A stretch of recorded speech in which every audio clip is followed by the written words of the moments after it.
Hello, welcome to House Einstein Podcast 23. We are tentatively naming this podcast Welcome to 8% because we just got the news from our lenders that 30-year fixed rate mortgages are now at 8%. And I am Osman Parvez with House Einstein. I'm the founder of House Einstein. With me is Hamish Crab. That's right. I hope kind of be the glue that holds it all together. Hamish is more than the glue. He is more like the mortar building a foundation for an amazing company and does many, many things at House Einstein, including being on this podcast and producing this podcast. And if you're interested in our bios, you can read about them at houseeinstein.com. But I am the founder. I've been doing real estate here in Boulder for about 20 years. And prior to that, worked in the investment community, which gives me a little bit of a unique insight into the real estate market and is not your typical bio for a realtor. That's right. Deeply encourage you to check it out. Yeah, check out our bios. No one comes to this podcast to listen to me read our bios. But Hamish, why are we podcasting? Well, today specifically? Well, in general, why are we podcasting? Well, we have our typical newsletter, which has over 1,200 publications and has reached far and wide. And there's a decent amount of energy toll that newsletter takes. So we've decided that we can kind of have a branch off of that, get a podcast, have our viewers see us more face to face, get to know who we are, and at the same time hit a lot of the topics that we would in our newsletter. That's still the best place to find opinions on fresh or notable sales and fresh listings where we can't particularly share them to the public. You have to sign up through the newsletter for us to be allowed to share those. This is a quicker and almost more humanizing way for us to reach the public and kind of share what we know.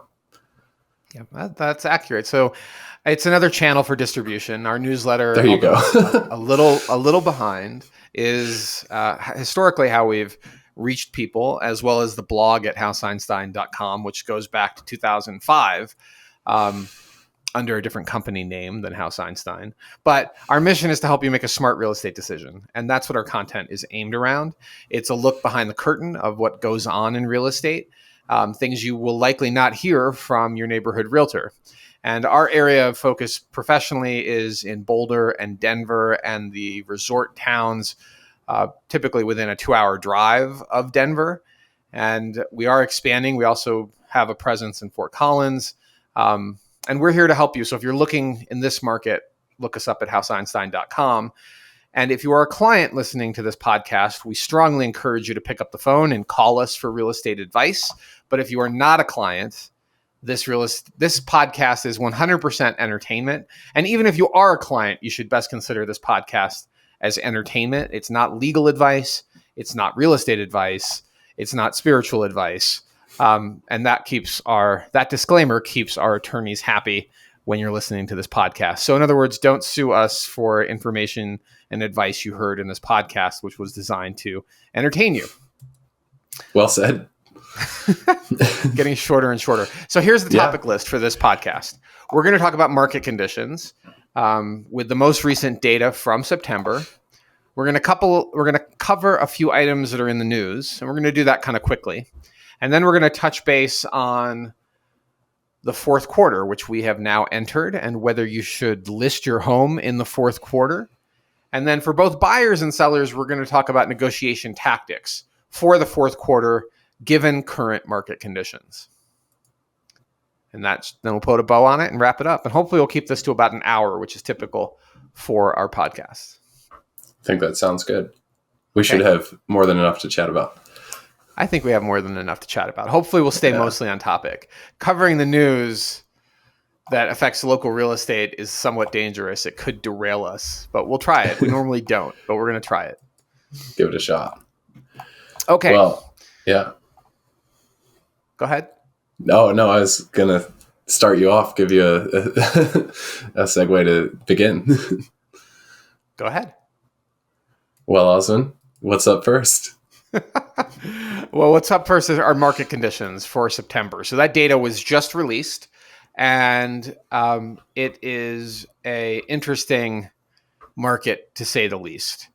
Sales volume is down, inventory is up, and a data point that we closely track, stale and failed listings have more than doubled, and that's both in the city of Boulder and in Denver itself. So let's go through the actual data points really year over quickly. year. Year over year. That's right. More than Okay. doubled year over year. Effective September. That's the most recent information. So we'll just kind of read through this really quick. So to give you a sense. So in Boulder County, the number of detached houses for sale, that's single family houses, were 729 last month, which is an increase year over year of 19.7%. So almost 20% more houses are for sale than a year ago. And then sales volume is down 25.6% year over year. So only 230 houses sold countywide in Boulder last month. That's single family houses.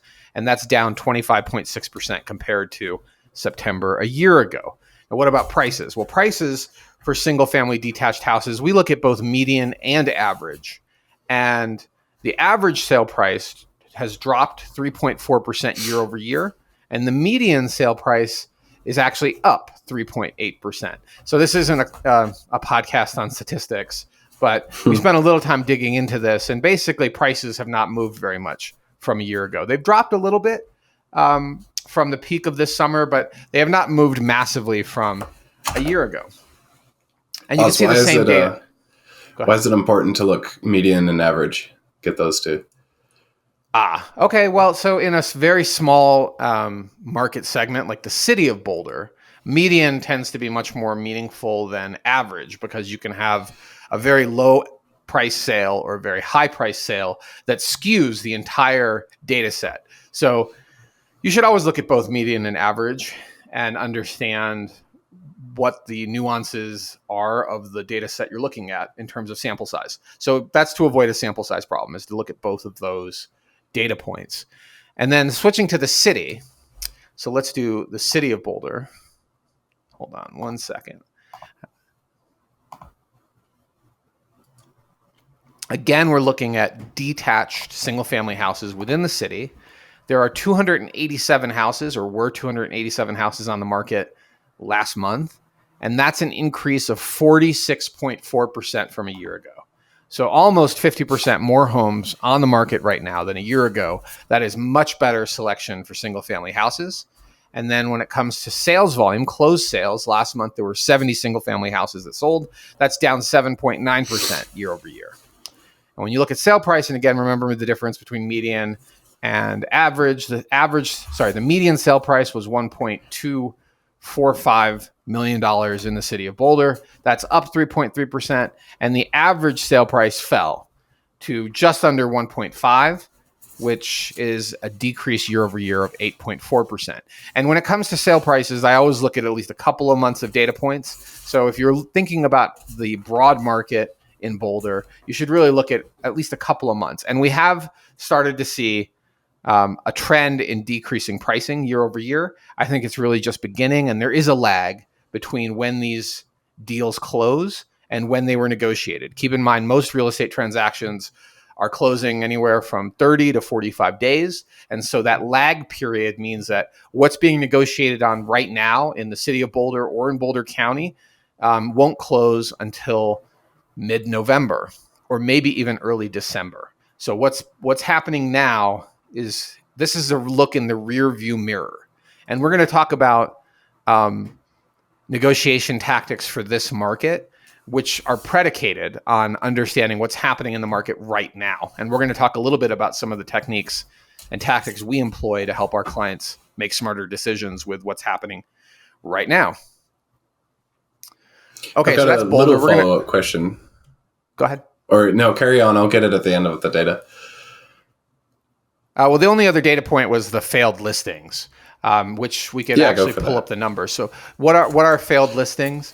What are stale listings? Failed listings are listings that are just pulled off the market, withdrawn and expired. They did not sell. That's a failed listing. I know it's not exactly a nice way to describe what happened, but at House Einstein, we are, well, I'm very direct. I'm from New York. My parents, originally, I've been in Boulder for a long time, but my parents were very direct people. And so I don't know, I just always like to give people the facts. And the facts are failed listings are failed listings. They did not sell. So they are failed. And maybe somebody pulled the property off for a personal reason, but more likely than not, they didn't get an offer that they found acceptable, and they decided to just pull it off the market entirely. And when we look at the number of failed listings from about a year ago, maybe it's almost a year apart, we're seeing 29 failed listings in Boulder County last year, and that's both attached and detached. And this year it's 47, so big increase. And in terms of stale listings are homes that have been on the market for at least 60 days. And that's our definition of a stale listing. A year ago, there were 185 stale listings on the market. And this year in Boulder County, there's 388. So you're looking at almost a doubling of stale listings. So this market is hitting the brakes. And when interest rates hit 8%, which is what we just learned today, they're going to hit the brakes even harder. And you might notice quite a few of your real estate friends are posting vacation photos because now's a great time to take vacation. It's the fourth quarter, and there isn't much that's going to be happening when rates are at 8%. But that doesn't mean that homes don't sell. They do sell every month of the year. You really shouldn't go on vacation, by the way, dear colleagues, without somebody covering your business. That's something we do at House Einstein. We never go anywhere unless the team has a plan. It's okay to work remotely, but you need somebody on the ground to do showings. Your clients should never miss a house because you're on vacation.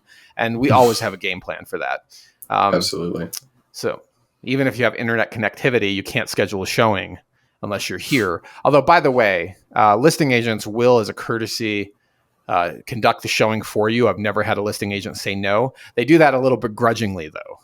But they will do that, and we do that too, without begrudgment, because it's actually very interesting to meet those buyers firsthand and get a sense of their reaction to the home. And also, as a listing agent, it gives us a huge opportunity to sell the house. Yeah, it's interesting as begrudging. So, it's a very interesting world, real estate transactions. When I first jumped into it, all those years ago, I was really surprised at the variance in professional behavior between agents. You get everything. You get people that are very, very professional, and then you get people that clearly it's a part-time job and they don't know the norms in their local market, and there is variability in those norms, and they blunder the deal, not just on things like whether or not to conduct a showing for a potential buyer whose agent's out of town, but also how to handle inspection objections, how to deal with appraisals. It's really quite how to write an inspection objection itself. We recently got one that, we understand what they're trying to do, but they're totally bungling the inspection objection document to make it into a document that tells the seller what you would like to have them do with this objection. I think the real estate commission. Go ahead. Which, after we got that injection and all said and done, we didn't do what it asked the seller to do because that's not how it's supposed to be written. Right. Well, it's not. We're not going to just sign. Yeah. That's contracts are a topic for another day. But when your agent doesn't understand the mechanism, the mechanical aspects of how the contract is supposed to bounce back and forth, even though it's written in plain English at the top of the document, it really makes you wonder what they're doing. So I'm seeing a lot of them doing that too. I know this isn't a contracts podcast, but in the more Denver deals I'm seeing, that seems to be more normal than not, which is a kind of interesting way to use it. What I learned years ago, I tried submitting both the objection and the proposed resolution at the same time when I represented the buyer. This. And this agent blew a head gasket. I got an earful about how wrong that was. And it was basically because it was out of turn, right? That the way she wanted it to work was you issue your objections and then you tell us in an email or a phone call, what do you want to do to resolve this? and then they propose the resolutions. But that actually isn't required. It's just a norm. So she was right in that I violated a norm, and it really annoyed her. And she's an agent that's been doing business here locally for probably 25 or 30 years and has a very big ego, and got really angry at I was trying to make it easy for her by showing her exactly what our client's willing to accept, which are all very reasonable things. And all she had to do was have her client sign it. And instead, she just got really angry. We ended up at the same place anyway, but we ended up negotiating over her ego. But she was right, though. I will say that now that I know that this reaction is possible, even though it's contractually correct, it's possible to really anger the other side for no reason. I don't do that. So the way it's supposed to work is the inspection object, and this is not we're on the side rail, but we're just going to cover it really quick. The inspection objection is what your buyer finds wrong with the property, period. Here are the things that they find objectionable, and it's a list. And we're going to talk about negotiation tactics at the end of this podcast or in a further segment, but it's a list of things that are wrong. And the resolution is how it's going to be addressed. And the resolution needs to be shared with the lender. Those are the actions. And sometimes it's really about a credit. Sometimes they actually want things fixed. And that's where your agent actually needs to get in there and negotiate to resolve these issues. And my approach now is to simply put it into an email. Here's the objection. Here's an email body that says, we understand that these things may have come as a surprise to your seller. We're only objecting to things that were not visible and obvious and were not previously disclosed. These are serious issues that we expect the seller to address, and these are how we would like them addressed. We would like a credit for the radon system. We'll install it ourselves. We would like the roof replaced, whatever. And maybe we need to negotiate over how that gets handled with contractor choice and escrows. Like there are all these different ways to resolve things. And you put that into an body of an email that's friendly and warmly written, reiterates that they're serious buyers and these are serious issues. And you always attach the inspection report if you're actually trying to negotiate, because now the seller has to disclose everything they know. And so does the agent proactively. Not if you're asked. You need to disclose it before you're asked. That's how real estate works, at least here in the state of Colorado. So slight derail side topic, but we're going to circle back to negotiation tactics because the inspection is a big piece of negotiation, and how an agent handles inspection objections and resolutions, what their plan is to handle inspection objections and resolutions, says a lot about this agent and their professionalism and their experience. And it's actually one of the most important questions you should ask your agent when you're interviewing them is, how do we get through this inspection process? And listen for their approach and ask them questions about their approach. And if they don't sound like they're confident that they've done this a few times and they've got an approach that makes sense, choose another agent, because it's amazing how often what could have been resolved breaks up a deal, and it's the agent that screws it up. One or the other, or both agents that screw it up, and you don't get to closing because your agents can't figure out a solution, or don't want to work on a solution. I don't know. Their egos get in the way. It happens all the time. Egos are huge. Yeah. Check the ego at the door, including mine. Everyone has one. Yeah. And sometimes you and I have had these conversations where, is it about being right? Or is it about doing the right thing for our client? And it's always about doing the right thing for our client and not being right. And sometimes you just have to pause and put the email you just wrote into the draft folder and not send it, and think about it. Does this actually help your client or not? Yeah. What are we achieving here? Okay. So impact of 8% mortgage rates. Let's get back on topic. Otherwise, this will end up being a 2-hour podcast. We're 20 minutes in. Okay. We're 20 minutes in. So impact of 8% mortgage rates. This is going to hurt a lot of potential sellers, and it further erodes the purchasing power of buyers. The vast majority of buyers, they are not purchasing based on the value of the home on the sales contract, the list price, or the sale price. They are purchasing a payment. And the payment dictates how much money they're willing to spend. Not all buyers here in Boulder. We are a very affluent community, and many of our buyers, particularly at the mid and upper end of the range, are not using a mortgage. They are taking money out of the stock market. They've had a liquidity event. They are taking money out of a retirement account, and they're basically reallocating from one investment asset to another investment asset. and you can live in a house. You can't live in a bond portfolio. And that's what they're doing. Like, their thought process is radically different than somebody who is stretching their affordability to buy a home. It doesn't mean that our buyers are ignorant of the rate environment.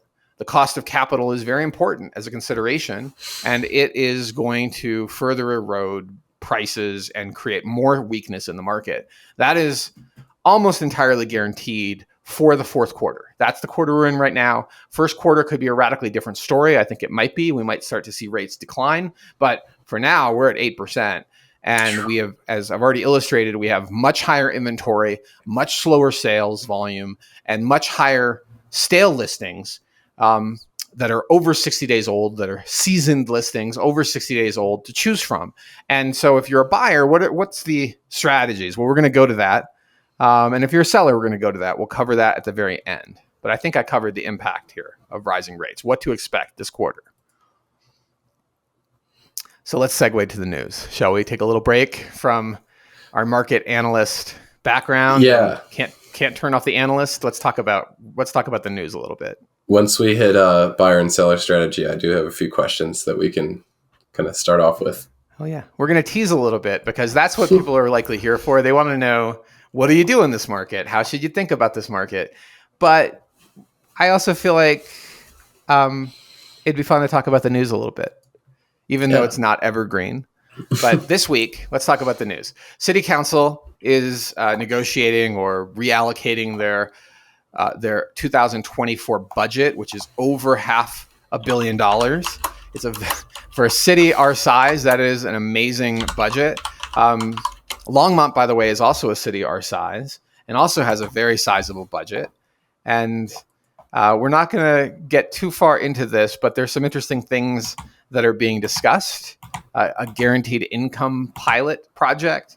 There's lots of discussion over the city airport, and City Council just passed relaxed zoning in certain locations for more affordable housing. And as far as the city budget goes, I mean, we don't want to make this political, but it's clear based on many conversations I've had with my clients that there is ample concern, growing concern over safety, growing concern over encampments, and incredible frustration that this is continuing. And many people don't want to have tough conversations about solutions that actually work. And so the answer for many in our city is just more and more services as a component of our budget. And meanwhile, there's others just frustrated that this is not actually working as a solution. And meanwhile, our roads are decaying, and we have people on meth, apparently, allegedly driving vehicles through our park and potentially injuring and killing people. Like, it's a big deal. And it's frustrating as somebody who's lived in this community for a long time to see what's happening with our generosity and our kindness and our compassion, how that's being taken advantage of. So guaranteed income pilot project, we'll leave that alone, but you can probably guess how I feel about that. And then city airport. So for years, for at least the last 5 years, I've heard whispers about alternate uses for the city airport, and now it's being actively discussed. I don't know if we're actually going to be able to do something other than an airport there. And there are a lot of reasons why that airport exists. It's had a lot of funding by the FAA over many years. People that have bought in the neighborhoods that are impacted by the airport, it's no surprise there's an airport there. Every time we have a client that's selling or buying in a location that falls in line with the runway, I point this out. I show them on a map that this is where we are. And you may want to go, if you're buying, you may want to go stand outside on a Saturday morning in the middle of summer and listen to how much air traffic is happening and decide if that's an issue for you. But there's other economic benefits of an airport. But the criticism, of course, is that it's something that mostly benefits the affluent. Maybe that's true. It certainly isn't cheap to get into flying, but I think the city airport is probably not going away anytime soon. But pay close attention to the debate, because there's a lot of people that would like to build a ton of affordable housing on that airport site and not have a city airport, a municipal airport in the city of Boulder. And so what did just pass, so that's just the debate. I haven't seen an actual movement on what's going to happen with that, but that is the debate. What did just pass, with the only council member abstaining being Mark Wallach, was relaxed zoning for affordable housing. And likely that's going to take place in the more affordable neighborhoods in Boulder, like Baseline and Martin Acres. But the reality of that is that even though zoning is relaxed, the ultimate beneficiary of that is not, well, in my opinion, the primary beneficiary of that are the public-private partnerships, like Boulder Housing Partners and their closely related developer Coburn, because they don't make their money on the sale price of the property. They make their money on the construction costs, and making it easier for them to construct makes them more profit. And those neighborhoods are much more likely to see that type of development, as well as what it will become the next epicenter of development, the 55th and Arapahoe location that is targeted for much higher density into the near future. I think they're calling it Transit Village Area Plan 2 or something along those lines. There's another name for it. It's escaping my attention right now. It's already in progress too, isn't it? It's already in progress. It is going to happen. So everything you see at 55th and Arapahoe, don't expect to see it in 10 years because they're creating tremendous incentives to redevelop all of that with much, much higher density housing. Yeah, and those are political issues that I think we should stop at this point and not go any further. I love our small city. And it's not stuck in amber. Like nothing is stuck in amber. Things change, and that's part of living in community. And if you care about these things, please get politically active and make your voices known. It's a all positive right, so let's go back to change too. You know, if Boulder was stuck in sand, Boulder wouldn't be as desirable as it is. That's true. Things change. If we hadn't have protected all of our open space decades and decades ago, could you believe? It would look radically. Can you imagine what Boulder would look like? Denver. Costco on the foothills would be a pretty nice place, though, or maybe a McDonald's on the way up canyon. Yeah, that would maybe just like skyscrapers, just like the Monster Building, the tallest building in Boulder, which has epic views. But once that was developed, the pushback on that was so massive that we restricted heights. Yeah. The pushback when we had people building homes into the lower foothills was to restrict water availability. Like the city historically has been very restrictive on development, but the pendulum appears to be swinging the other way, and with potentially predictable outcomes coming. But we'll find out. So let's move away from politics because I feel like it's a dangerous topic, and let's go back to what we do best, which is advise our buyers and sellers. And one of the questions we're getting repeatedly from potential sellers is whether they should list their home in the fourth quarter, or whether they should even take their home off the market in the fourth quarter, given current market conditions. And there's a lot of thoughts about that. One is if it's not listed, it's not going to sell. Right. So a home that's not on the market has 0% probability of selling. But the reality of this market is it's slowing. And historically, real estate is seasonal. And the fourth quarter is typically when we represent buyers, negotiate the most aggressive deals. It's a great time to buy because sellers that have been on the market a few months are looking down the barrel of next year. And they're trying to decide whether they're done or not. And so they're much more willing to negotiate. They're much more susceptible to a low offer, or I should say open to a low offer, not susceptible to a low offer. And depending on the circumstances, it can be a great time for a buyer. But should you list a new home on the market in the fourth quarter, typically we tell our clients it's not the best of ideas. Unless there's, what's that? Hold off, right? Well, I mean, unless there is a compelling reason to go now, because you can use the fourth quarter as an opportunity to improve the marketability of your house. You can invest in making it more presentable. You can address the landscaping. You can repaint the interior. You can do things. You can remodel the kitchen. You could do some inexpensive cosmetic updates and have the home ready to go January 1st. Now, you're taking time risk that rates could be even higher. The market could have slowed even more, but typically the market starts to wake up in January. There's a little bump in market activity, and then it really picks up pace in early March. And then you have more opportunity to adjust pricing. You have more opportunities to adjust your marketing, and there are more buyers in the market. So your probability is higher of having a successful sale in a normal year. But we have no idea. You can't factor in black swans. You can't factor in COVID, for example, coming in in the first quarter of 2020, right? Like that was rather unexpected. No one, well, I'm sure there were some people, Bill Gates may have planned for it, but very few of us planned our real estate sale around an epidemic. So there's no guarantees of what will happen, but in a normal year, at this time of year, it's usually better to not list. It's usually better to wait and take this time to get your listing right. And if your listing is right and you've done your homework, then you might be successful because there are people that shop year round, particularly if you have a unique asset, something that is really going to capture the attention of the market. It might be okay to list right now. Or maybe you have a compelling personal reason that you just don't want to be in this house. You don't want to manage it over the winter. That happens too. But there's a cost for that. And it's measured in tens of thousands, if not more, between the energy of the spring market and the dregs of the fall market, right? Fall market is people picking through the Nordstrom rack. They're like, they're looking for the big discounts. Spring market is, okay, we're moving. Like, this is an amazing house. There's more buyers looking at it. We better lock it excited. Down. Yeah. The weather's good. Yeah. Well, especially in the late spring.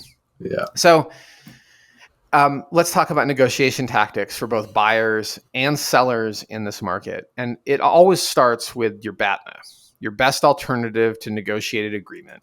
And that means a sale, right? So first, you should think about that too. Your best alternative to a sale in the fourth quarter. But once you're under contract or you're negotiating a contract, you're trying to get under contract, you have to know your BATNA. You have to be present to, if you don't reach agreement with this potential buyer or seller, is there another house that's a similar replacement house? Or is this one that you're going to regret walking away from over a very small number for the rest of your life? If you're a seller, is this buyer that is frustrating you with this low offer, is this buyer the best that's going to happen this year? Or what's the pain of keeping it on the market, or the pain of pulling it off the market for a 6-week period, 8-week period while you make adjustments, go through the holidays with your family, and then bring it back in the spring? That's also part of the BATNA. It's not just about dollars. It's about the pain or pleasure of owning the real estate, managing the listing, dealing with strangers in your home. So that's the starting point. And time factors for buyers and sellers is our next bullet. And I'm trying to think about why is that our bullet, Hamish? Time factors. I'm drawing a blank here. Did I already talk about time factors? We've talked about the delay between data and what's actually happening in the market. We've talked about not knowing whether there's a replacement good. So one of the things we do with our buyers in particular is when they're getting ready to write an offer, or they're just starting to understand the market for what they're looking for, we send them the last 12 months of sales that match, right? If they say they want a 4-bedroom house in Newlands and they don't want it to be right up against Broadway, and they're very specific about Newlands, or maybe they want Newlands all the way up through Wonderland Lake, we'll draw a custom map and we'll look at exactly what they say they want, and we'll dump that into a spreadsheet, include all the listing photos and links so they can look at each of these listings and hopefully narrow it down to a reasonable number, like fewer than 50 sales. So that way they can look at these 50 sales and ask, all right, of these 50 sales, what number would they actually be willing to write a check for, or write a monthly check for, put down earnest money deposit and put down 20%. Which of these homes would they, and typically when they look at that data set, it's like 10% of those homes would they have actually been excited by. And that informs them of what to expect for the future and how to think about the home that they're actually thinking about writing an offer on now. Like, is another one that's going to be better coming? So this is one of those time factors that it's really important to understand. And then adding on to that, both for buyers and sellers, is what's happening with prices. What's happening with the speed of market. So As we've already shared, the market's slowing and has become, it's doubled in worseness, if you will, right? And stale listings and failed listings have gotten doubled in number, almost. I mean, good enough. It's not exactly right. We can do the exact number, but it's about double the numbers. So there's a saying, and that is, you should always be ahead of the market. So if the market is appreciating and you're a seller, you can safely price a little higher than the comps, because you can adjust downward because the pricing is right and the market's coming up to meet you. If the market's dropping, The right approach is to price aggressively and be slightly ahead of the comps. Yeah. Well, you're slightly below the comp level, right? If the comps say your house is worth $1 million based on sales from July and August, and we're now in October and November, and the market's hitting the brakes even harder, you may want to think about pricing at 975 or 950, even though that's painful to contemplate, but that's reality. And then you're also contemplating that trend has that 30 to 40 day delay because most typical transactions take that long to post. Right. Yeah. So this is one of the things that we do that I don't think other agents do because we don't get these phone calls, but we look at the properties that are currently under contract. I was just about to bring that up.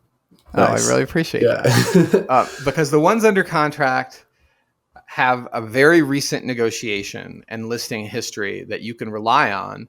And at least here in the city of Boulder, we know most of the top agents very well, and we have very good relationships with most of the top agents.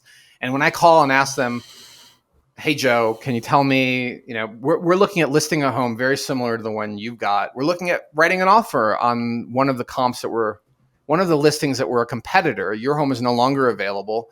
Can you tell me, when do you expect it to close? Is it going to be above list or below list? And how you ask these questions are really important because they won't tell you the exact price, but they will usually give you a ballpark. How many offers did you get? How many showings were you getting prior to it going under contract? How often were these showings happening? We listed a couple of properties up here in the mountains, and I learned very quickly that the market is very, very slow. And one of our colleagues, I called her and said, we're listing a competitor. How many showings are you getting a week? And she's like, very few. Like one showing every other week is what she was getting. And that was a wake-up call for a very unique slice or segment of the market. Was not expecting that at all because we're only 15 minutes away from Pearl Street. It's a 15-minute drive, and that's the difference in the market for 15 minutes. So get ahead of the trend and also know what market segment you're talking about. So a home in Newlands that is completely redone is not the same as the market for a home that's a 1950s ranch in Newlands, where the dirt is where the value is, and the ranch is almost irrelevant to the value. The orientation of the lot, the size of the lot, the noise from the traffic on the lot. Yeah, and proximity to Broadway. Your building envelope, and whether or not it's going to be an issue to build, right? So solar rights. Solar access, but something built in the 1950s, solar access is you're not allowed to shade your neighbor's lot by a certain amount, measured on 2 specific days per year. I think they're the solar equinoxes. What's the other one? Are they? Equinox and solstice. The mid one. Solstices and equinoxes. I think it's the equinoxes when they measure the shadow lines. We don't do this analysis, by the way. I farm that out to architects who are colleagues, and we will refer that because that's their specialty. But understanding the building envelope is really key because that's where the value is, and that could change. So it's not just the building envelope right now. It's the building envelope right now and for the next 12 to 18 months before city council changes some rule and you can't do what you thought you could do. So if the home was built after World War II, that you're buying the lot on, you're buying this property, there's far less chances of historic review. But even if it's a shack that was built in 1942 and it's crumbling down, you better get historic review as part of your contingency process in purchasing because it could easily fail that. And that's why the savvy listing agents, by the way, will get the demo permit, even though you don't demo it. If you go and apply for the demo permit in advance and you're that confident that you're going to get one, it adds hugely. Is that the word that?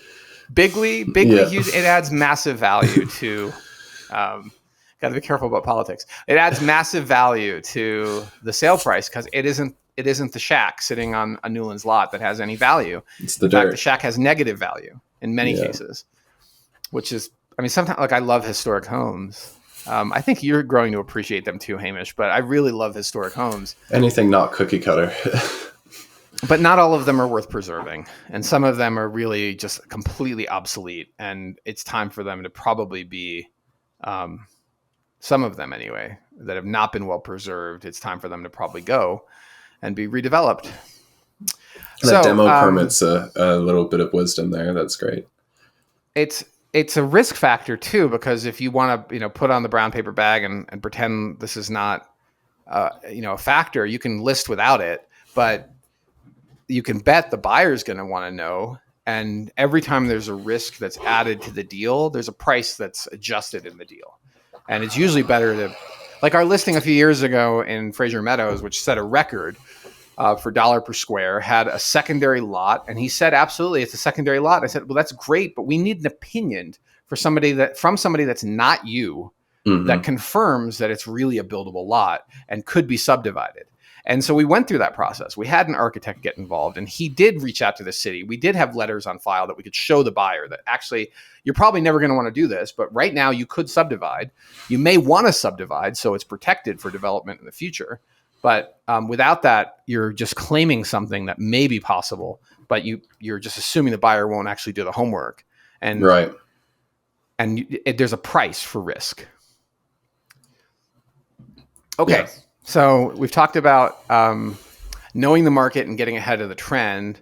The other piece that's really important is to know about which neighborhood, which slice are we talking about, right? So we were really touching on Newlands and the difference between a 1950s bungalow that could be torn down and a 1920s cottage that cannot, or a modern house that's been completely redeveloped. And those are different market segments, all within 20 square blocks, right? Of a tiny, like if you think they're all the same, you have not done your homework and you're relying on guesswork for pricing your house.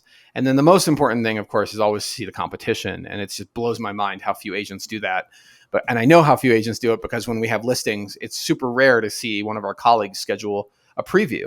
Mm-hmm. It's super rare it's just shocking how few of them actually will come and take a look at the house before they price their own listing.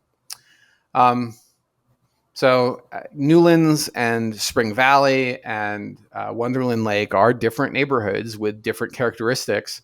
And it's really important to know some of the nuanced differences between those neighborhoods or any neighborhood throughout in any part of the country. It's not just here in Boulder. There are very unique factors that add to or reduce value. And understanding that is critical for both buyers and sellers when they're writing an offer or they're listing their house. Yep. There's a lot of value for having an experienced agent in those cases. I was taking a look at some comps up in the mountains the other day, and the only reason I knew that I couldn't take into consideration some sales from what seemed very close by on the map was because of the experience and hearing that those two don't comp the same, that they're kind of uniquely their own, even though they're so close physically. There are characteristics that change the valuation there. And it's so nuanced. So this summer we had a listing that was a competitor to one of our listings, and our house is massively better. I've talked about this a couple of times on the podcast, and the difference in driving time is less than 5 minutes. But that 5 minutes is a different market. Mm-hmm.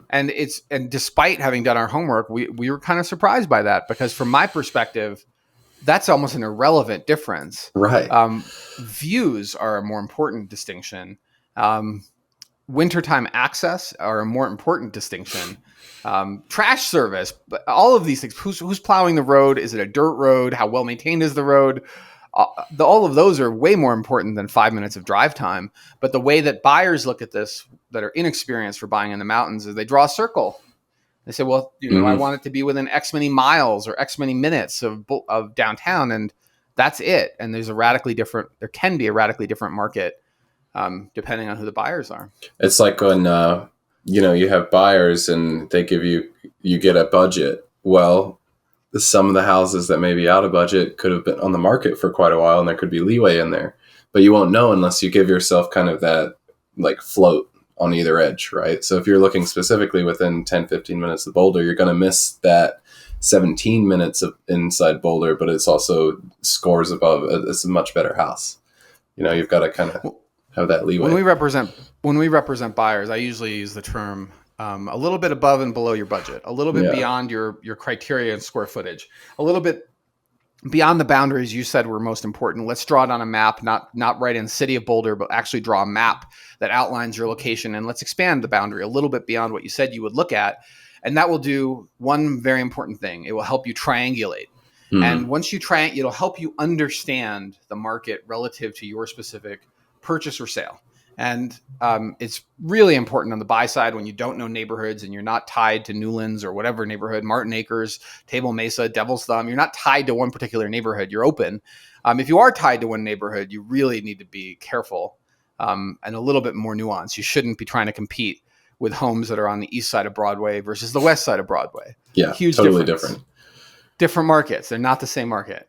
Okay, so let's say you are getting ready to write an offer. And what are one of the things that we advise, particularly in the fourth quarter? So let's back up. Let's back up a little bit. This is negotiation 101. Is it okay to lowball? And should you lowball? Not only is it okay, but should you? And the answer is really interesting. Some people are afraid to offend a seller. And they say that to me. And I say, well, I say it's not really not about offending somebody, because the right answer to any offer you receive is to flinch. That's negotiation 101.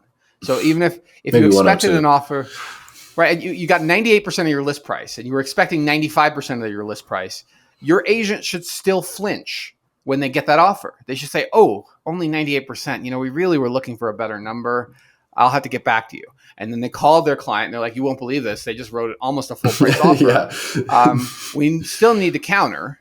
That's also negotiation 101. You should not just accept their offer, but maybe we counter on dates. Maybe we find some incorrect information, like the contract is poorly written, which we see frequently. Let's fix those things in the counter. Let's not adjust the price. But usually the human nature is to expect a little bit of haggle. Some pain. Some pain. And a sign of a good deal is when neither side is particularly thrilled. They begrudgingly accept that as a good deal, right? That is usually a win for both sides. And these concessions over price or over other terms in the contract are something we talk about in advance of receiving an offer, so that we plan concessions. We don't necessarily tell the other side we never tell the other side that's what we've done, but we plan concessions. You never let the other side know that it was always planned to give you this, and it's a win. That doesn't help your client at all and creates bad will. So the answer is, don't worry about whether it's okay to lowball or not. The better question is, what's the lowest offer that will get a response? Maybe, is it time to lowball? Like, is the market kind of, right. Are we in that spot? Is it a brand new listing and they've owned it for only 6 months and they've listed it at the same price they bought it? Is that going to get you anywhere lowballing? Probably not. And maybe you want to think about that in the context of the available replacements, your BATNA. Is this really the right approach? It doesn't mean we won't do it. We will do what our clients want us to do. But we have this conversation with what's the goal and what's our strategy to get to the goal.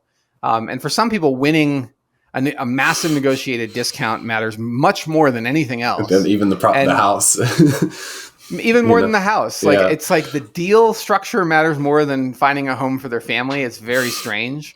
And sometimes they can't get beyond the fact that the house is overpriced. So negotiating 10% off is not necessarily a great deal. It's just you offered low and they finally agreed to it because they know the house is overpriced. Mm-hmm. And that happens. So it's really important to do your homework on what the real value of the house is. Starting at your BATNA. Personally. And also always start with your BATNA for your personal situation. Is this an investment property or not? And then once you decide you want to write the offer and you agree on what's the price that you want to end up at, when we represent the buyers, our job is to, one, get them the best deal possible, and two, help them conduct their due diligence, right? We care deeply about that. But the best deal possible may not necessarily be the lowest price. It might be the best price we could get them on this particular house that it has almost no replacement. So if that's where we got to, that's where we got to. Now let's get our due diligence underway and let's support that to the best of our abilities, with the caveat in our buyer agency agreement that this is not a normal duty of a realtor to a buyer. We do it to the best of our abilities, but our buyers have to bear ultimate responsibility for due diligence. On the sell side, we have lots of other intelligence to think about. How many showings have we been getting? How many other offers did we get? What's the competition? What's the competition and what's the pain of keeping it and wait for the next buyer? And one of the most important things that we do, and I'm sure other agents do this too, because it's such human nature, you start Googling, who are these people? And if they have an unusual name or a name that is not common, I should say, like my name, it's very easy to see who this person is. right? Same And here. you might get a sense by their chosen profession, maybe, of their ethics and values. It doesn't necessarily mean that's always the case. There are some unethical university professors, and there are some incredibly ethical, Lawyers. VCs, Yeah. right? It doesn't. Their profession is not necessarily an indicator of their ethics and integrity, but you can start to get a sense by their community involvement who these people might be, and that may guide you in how you approach your offer process. We recently had a deal where there's so little trust that we had to advise our client that there's like a 5% probability of this deal closing. And that's going to affect every aspect of this because there's so little trust in this transaction. But as you do your intelligence, you do your homework, you also discover things, especially on the buy side, like, oh, well, they've owned this property for 10 years. They paid a fraction of its list price.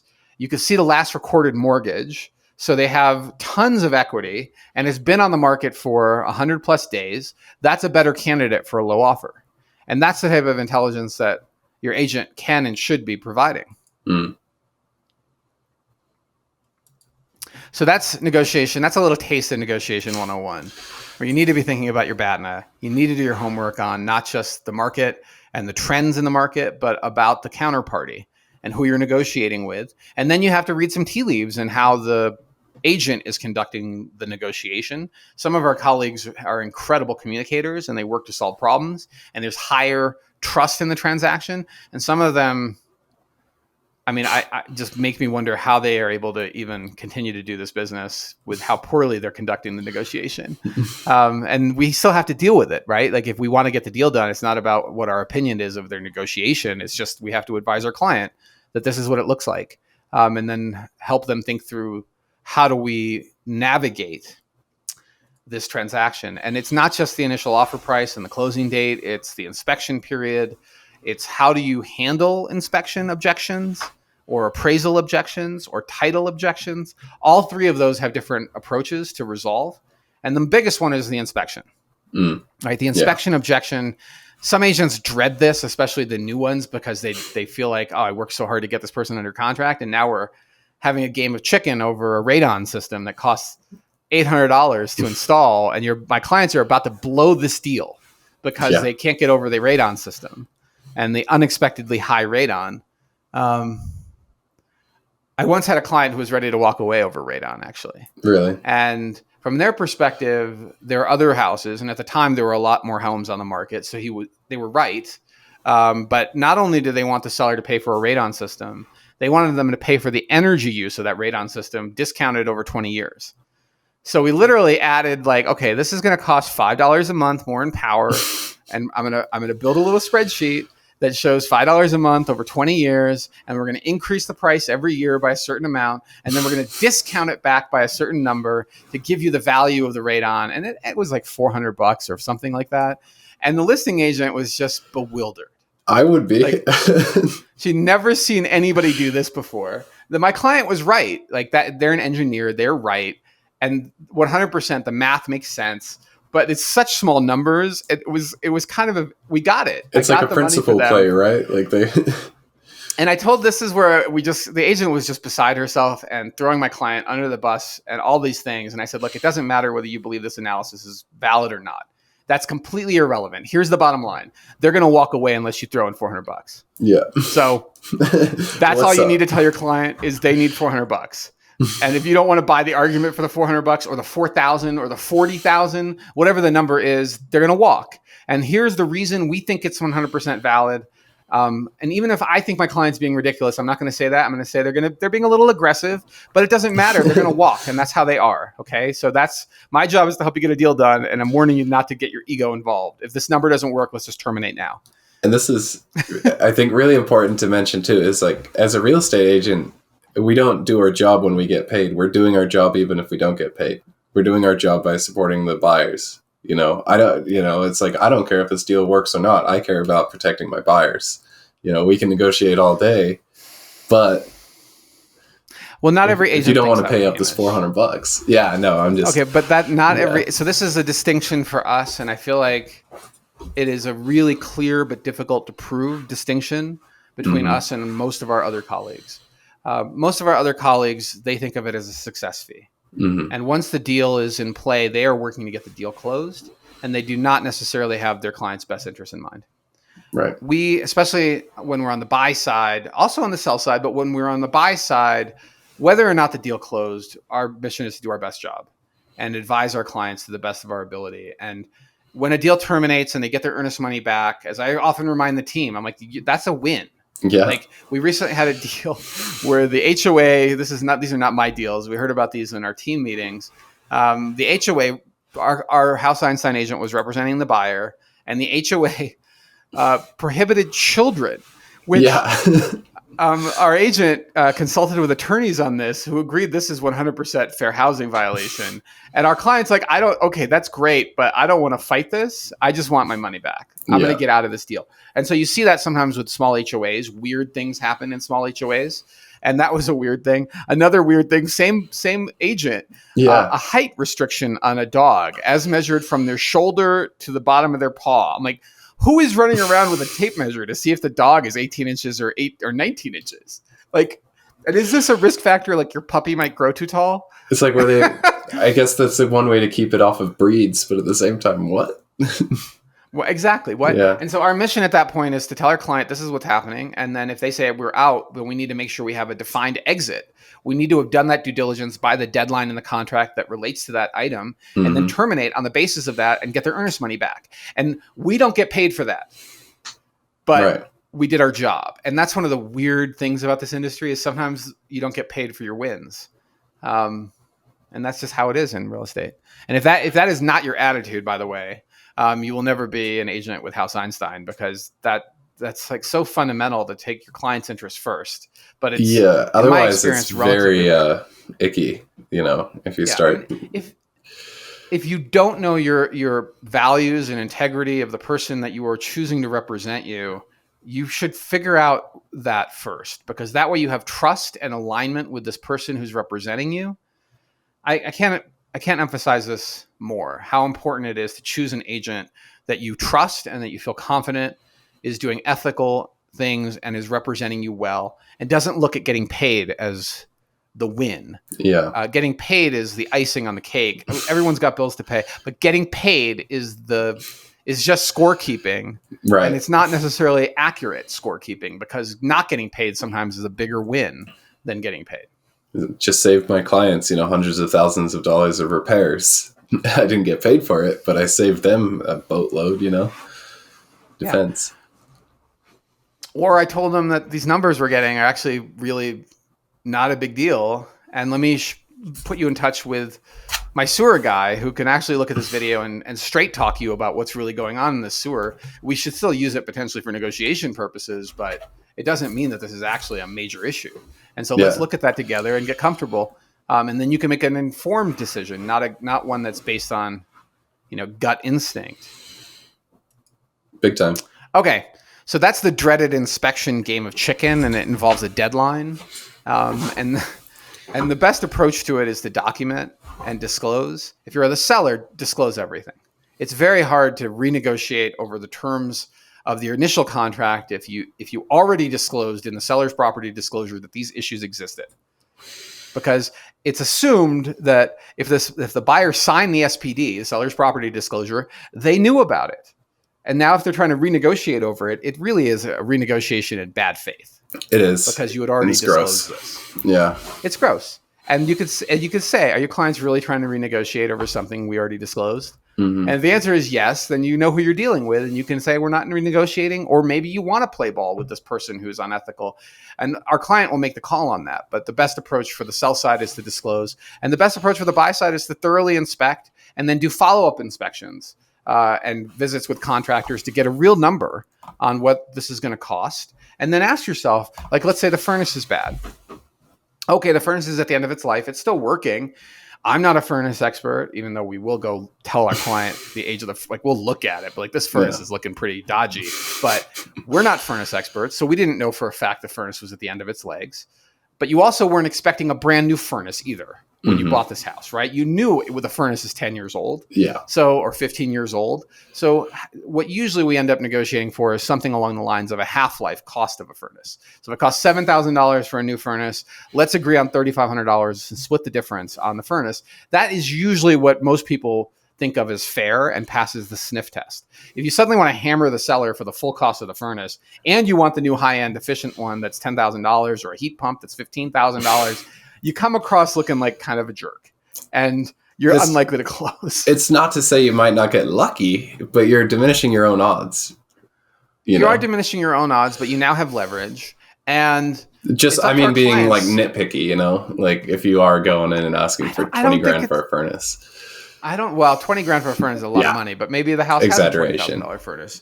Yeah. I mean, it's our client's decision on how they want to conduct themselves. We do our best to keep them in line with ethical behavior standards that are reasonable, that will get the deal done. But if they really want to demand a $20,000 furnace or whatever the extortion is, we will do what our clients want them to do. But we'll also tell them, when you do these things, you radically decrease the probability that they're going to negotiate with you. It's sort of like, the more common one is not a $20,000 or $50,000 HVAC system. The much more common one is, okay, the inspection report has 15 items on it. Let's put all 15 on there, even the cosmetic ones like scratched floors.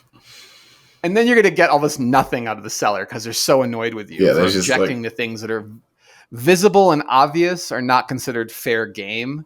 If it's not visible and not obvious, then it's usually considered a fair inspection objection item, particularly if it relates to health and safety. And we just had a deal where the counterparty did everything right. Contractually did not, but did everything right in what they actually objected to. And they objected to serious health and safety issues. Our client was like, okay. Yeah. And actually, our seller came back with a better number than they probably had to. They probably were a little overly generous just to get this deal done. They're like, they're right. These are serious issues. This is probably what it's going to cost to get it done right. We'll just credit them that. I'll say, in this deal with the objection that we received, a lot of the items in the objection were seller will fix. And with that, it's like, well, do you want to close on time? Because, also, do you really want the seller looking for the cheapest contractor for all of these things? That's the other thing. That depends on your play, right? I mean, in most cases, it's a bad idea to ask the seller to fix anything. They are not motivated to fix things. They are motivated to close and get out. And now you have a choice between contractors. You can maybe do some of the work yourself. You can ask for concessions that you don't actually need, and address them at a later date as part of a bigger project, for example. That's usually a better approach than actually having the seller fix, but not always. Sometimes the buyer doesn't want to deal with contractors, and they're like, I want you to choose reputable contractors. I will approve the contractor choice. Just send me who you're using. That can be there too. It's not your cousin. It's actually like a legit contractor, not some moonlighter you picked up off the street. Like, it's actually somebody who's going to do quality work and has insured, is reputable. That's who I want. And that's all I care about. That's fine too. We do negotiate those terms. Yeah. And there's one thing I do want room for back and forth too. It doesn't have to be this one, conversation and then this is where we get. You can, try to. You might start pissing off somebody on either side, but you should try, it's a conversation. If your other side is getting angry, they're not very professional. Mm. It's not, unless you're faking the anger for negotiation purposes, you really should never be getting angry. You should be negotiating in the best interest of your clients, buy or sell side, and what they have to say about it in a way that is respectful and seeks to solve the problem. Is the problem solvable? If the problem is solvable, seek to solve the problem. If you and your client decide this problem is not solvable, refuse to solve the problem and let the deal terminate. Or call their bluff and let them play inspection chicken. And if they decide they want the house, then they'll capitulate. They'll rescind. They'll withdraw their inspection objection. So one thing I do want to add, by the way, all of this relates to Colorado real estate contracts. If you are in a different state, none of this may be applicable to you. Like in Massachusetts, where I got started in real estate, the contract was literally one pager on our letterhead. That was the offer with some basic terms in it. And our contracts here in Colorado are like 18 pages long at this point and just keep getting longer every year. And realtors are practicing a limited form of law effectively with real estate contracts. And Within so these Colorado. particular elements within Colorado, with residential real estate in particular, but commercial is also applicable, have certain defined exits that are contractual. And these are the things we're talking about. Inspection objections and resolutions relate to Colorado real estate in particular. What isn't Colorado specific is knowing your BATNA. Sit down and, assess your values, your goals, what you're actually trying to get out of this. And that will give you essentially your game plan going forwards. It's your terms of your conduct going forwards. Once you prioritize your BATNA and how you're going to what you need out of it. Well, your strategy is entirely based on your BATNA. Yeah. Your tactics and strategy are entirely based on your BATNA. And if you don't trust your agent enough to talk about your BATNA, you chose the wrong agent. Like I've seen this in the past. Like if you don't trust your agent to negotiate for your best interest with your BATNA known, well, then you definitely have chosen the wrong person to represent you, because they really need to have that conversation around alternatives. And a lot of that is availability of replacement products, replacement real estate. If not this house, is there going to be a better one next year? If not this buyer, is the market going to be stronger next year? What's the actual market for this particular type of home? And with the nuance of different property types and ages and lot sizes and neighborhood locations down to the street level, down to where on the street. Is it a north or south facing lot? All of those come into play, and all of those form a data set of intelligence for the buyer and seller, and including detailed intelligence on whatever you can find out about the buyer or seller, your counterparty. And 100% don't be afraid to lowball, but you may want to have that conversation around what's the lowest price that actually gets a response. Because if you go beyond that threshold, then you have to add in, this is the time factor. If you go really low on your offer price, they're going to say, take a hike, see you later. And nothing's going to happen with this listing, but you've just primed the pump for the next offer.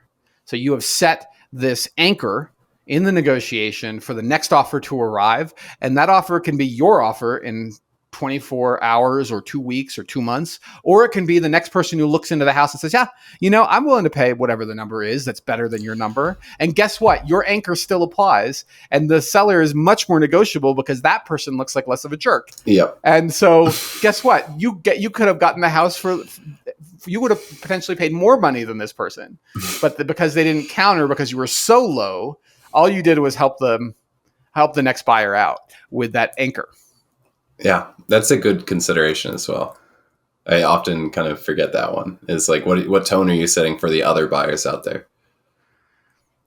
And is it a bad thing that the other buyer got a better deal? Maybe, maybe not. Again, this is what you describe as a win. Yeah. For me, winning is getting the right house. Winning is selling for the maximum sale price for our client without creating massive misery in the negotiation and transaction process. Our job is to minimize the misery and maximize the sale price when we represent the seller. And when we represent the buyer, our job is to help them do their due diligence and negotiate the best possible deal. And for most of the last 7 years, the best possible deals have been on very attractive homes with multiple offers. And that means just getting a seat at the bidding table was winning. Didn't mean you should pay more than somebody else is, but that was a different deal. Different market. Today, we're in a market that is, not just slamming the brakes, but throwing the parachute out the back of the dragster. Like it's a market that is rapidly correcting. Reverse thrusters. And it is not a market for the weak. It is not a market for the timid. It is a market for those that are willing to play a more complicated and riskier game because prices could fall further. But for the first time in years, you have amazing selection. For almost at most price points, you have more selection than you've had in years. And so enjoy the fall market. And if you're looking for representation, we're here at House Einstein. And especially, we're happy.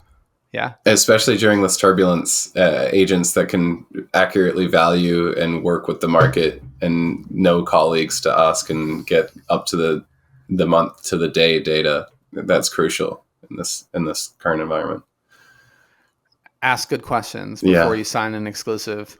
Ask for data, ask for analysis, talk about strategy, make sure you feel like there's alignment.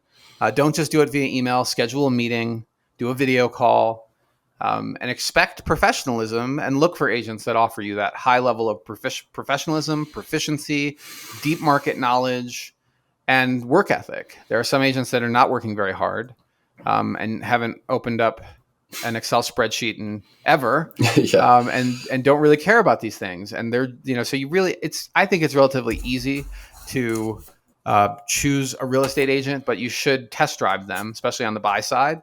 And on the sell side, you should interview a few people. You should go out a few times with this agent if you're thinking about buying, and get a sense of how they work before you make a decision. And this is even more important than, if you're on the buy side, the house, right? The agent finding that. Whenever I hear someone What say, if you find the perfect house and our agent found the fumbles it? house, I'll take the compliment when they say he found the house. But really, that's not a metric for success. The metric for success is, did we negotiate as aggressively as we could? Did we help them do their due diligence? Did we help them consider their alternatives to this particular house? That's winning. Not finding the house is not what agents really do anymore, or shouldn't be doing. Yeah. And there's a whole, I think a few podcasts at this point about finding the house, and the juju words used to give agents a lot of credit, but that's not it. Well, don't believe the hype when they tell you that. Don't believe the their hype. Super secret club is what sold the house. That's marketing BS. If they don't actually, or if they're not willing to talk about a marketing budget, and not just the budget, but how that budget is applied to increasing the distribution for your listing, this is not an agent you really want to hire. If they're only doing photography and sticking it on the MLS with some flowery language, that's not beyond, and especially in a market that's slowing. At that point, that's so standard too. You're not going to stick out if you've just got photos and a listing description. Well, average photos and an average listing description with throw a dart at it price, or even worse, a price that was designed to cater to your ego and not a price based on reality. That one's huge. Well, we're talking about pacing the market. If you're not pacing the market forward or back, you're not. Yeah. Choosing your agent on the offer price is a classic blunder. It's like getting involved in a land war in Asia. You just don't want to choose your agent based on what they think they can sell the house for. You want to ask them, how are they pricing this house? I mean, it's unfortunate, but it happens all the time. And people often don't even interview more than one agent. It's sad. I think the Wall Street Journal had an article this week. 70% or 75% of people just went with the first agent they interviewed. Or their friend's friend. Anybody else. And that, as a human, I can't fault a lot of people for going for their friend's friend. That's kind of the social aspect of the world, but at least shop around, kind of see what you're missing out on the other side, find the variance. Absolutely. Yeah. Well, there's this belief this person would never take advantage of me because they are my friend or my friend's friend, and they'll have integrity because they value our friend and our friend's friend. And that's not how the world works. They could even have integrity, but if they're inexperienced, they'll have the highest integrity, but they could still fumble. So many decades ago, in between college and grad school, I worked at an Audi, Volkswagen, Porsche dealership, and I'll never forget these old guys. So I'm like 22 years old. Okay. And green, whatever. I'm like wet behind the ears, no clue, but I know that I have integrity and cared about my friends. And so if my friends were trying to buy a vehicle, or their family members more likely, because what 20-year-olds can buy an Audi, Volkswagen, Porsche, I would try to get them, a reasonable deal. Like, I wasn't actually trying to maximize the sale price, but the sales guys, even though it had virtually no impact to their bottom line, right? So if the dealership made $5,000 of profit on the Audi, or made $3,000 of profit on the Audi, the difference in net commission to the agent was virtually zero. Right. But they still loved, I hate to say this, but screwing over their friends. And they would take this trust and they would laugh about it, right? Like, they would laugh about how much more they would make their friends pay. And I'm like, what is wrong with you guys? What is ethically? And I realized it was a major ethical mismatch between me and some of these guys. Another ethical mismatch occurred in my lifetime working on Wall Street, but that was also the wrong firm. So I now know that not all investment firms are unethical, but there were things during that time period that really made me question the entire investment industry. So there you have it. Check in with who you're choosing to represent you, And if you are shopping in the Boulder market, in the Denver market, in Longmont, in Lafayette, Superior, in Broomfield, in Breckenridge, in Frisco, in Winter Park, and you're looking for us, you're looking for representation, buy or sell side. We're now in 4 different MLSs.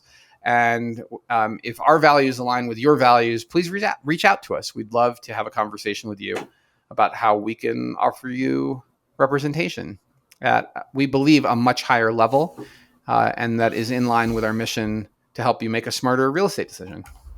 Truly. And you can find us at houseeinstein.com. That's right. houseeinstein.com. And hopefully you learned something or another, even if you just learned that mortgage rates are now 8%.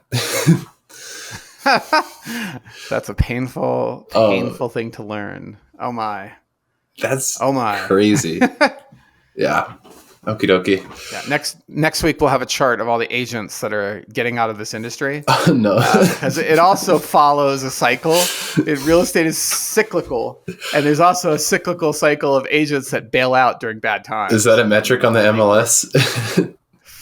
I think 2024 could be one of those years. Be a sobering No, one. but the NAR releases it. The NAR, Okay. National Association, will release the number of agents that are licensed. Interesting. Yeah. Alrighty. We've talked. We've laughed. We haven't cried. It's probably for the best. We have not cried. Thanks for joining us, and we'll catch you next time.